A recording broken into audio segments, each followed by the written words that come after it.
Bu Haji izin minta waktunya ya untuk mewawancarai Bu Haji terkait pengambilan keputusan. Apakah bersedia Bu Haji? Enggak. Terima kasih Bu Haji. Baik Bu Haji, pertanyaan pertama, selama Bu Haji memimpin, bagaimana Bu Haji dapat mengidentifikasi kasus-kasus yang merupakan dilema etika atau rujukan moral? Dilema etika ya, dilema etika sendiri itu kan suatu kasus ya, pilihan di mana tidak ada yang salah ya. Itu beberapa kasus itu bisa semuanya benar. Nah, sedangkan kalau rujukan moral itu adanya tekanan ya, tekanan dari pihak luar, berarti bisa saja tidak sesuai dengan hati nurani si orang tersebut ya untuk kasus ini. Nah, untuk mengidentifikasi, mungkin yang pertama dilema etika ini kita libatkan ya, libatkan pihak-pihak yang terkait di dalam kasus tersebut untuk mengetahui sejauh mana kepentingannya. Jadi di sini dalam mengambil keputusannya itu kita tekankan kebermanfaatan yang lebih besar mana. Jadi semuanya tidak ada yang salah dari kasus tersebut, tapi kita mengambil mana yang lebih penting, yang lebih diutamakan. Misalnya di sini kan calon guru penggerak banyak ya.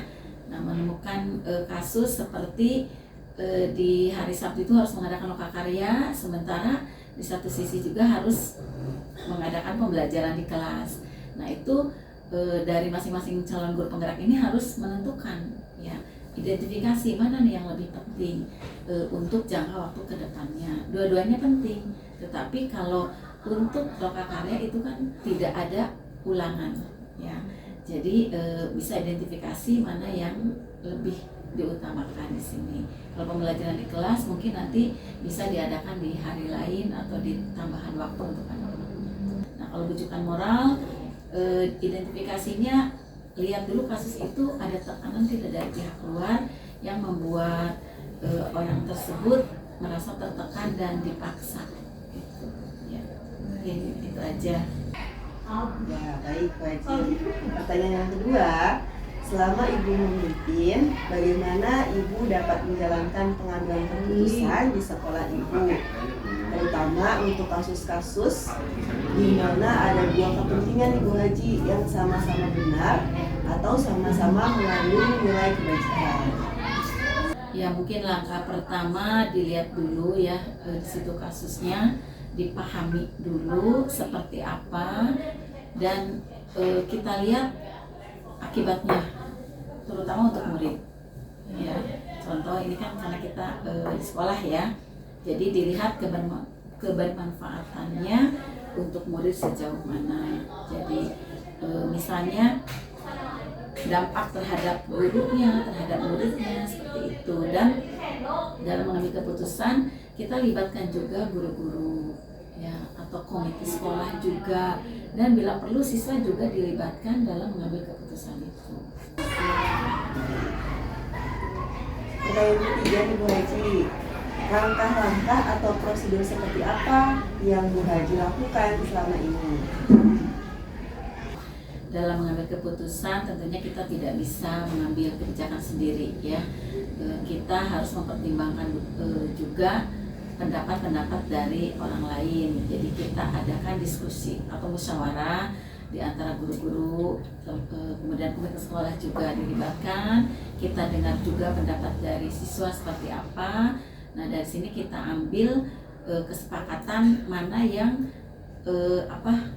keputusan itu untuk kepentingan siswa, yang berdampak kepada siswa, kepada guru, tentunya dampaknya baik ya, dan dampaknya itu untuk jangka panjang, dan terutama harus dilihat juga apakah sesuai tidak dengan visi misi dari sekolah.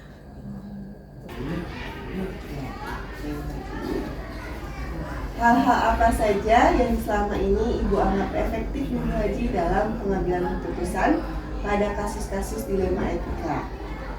Ya, yang tadi sudah disampaikan ya, yang paling efektif itu dalam mengambil keputusan itu dengan bermusyawarah, kemudian kita evaluasi. Jadi setiap keputusan kita evaluasi atau kita minta umpan baliknya dari pihak-pihak terkait gitu. Jadi untuk perbaikan ke depannya.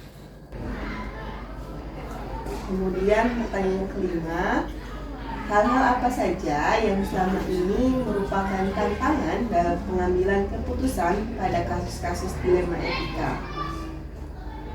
Ya mungkin yang bertentangan gitu ya, tantangannya ya. Mungkin yang pertama itu menyangkut moral ya. Tantangannya itu misalnya dua-duanya itu sama pentingnya, ya, sama pentingnya dan sama bersamaan waktunya.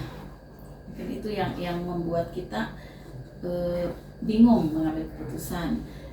Kita ambil keputusan A, yang masalah B-nya akan terbengkalai. Ya. Kita ambil B, yang A akan terbengkalai. Jadi yaitu tantangannya jika ada dua peristiwa yang sama-sama penting dan dalam waktu yang sama bersamaan.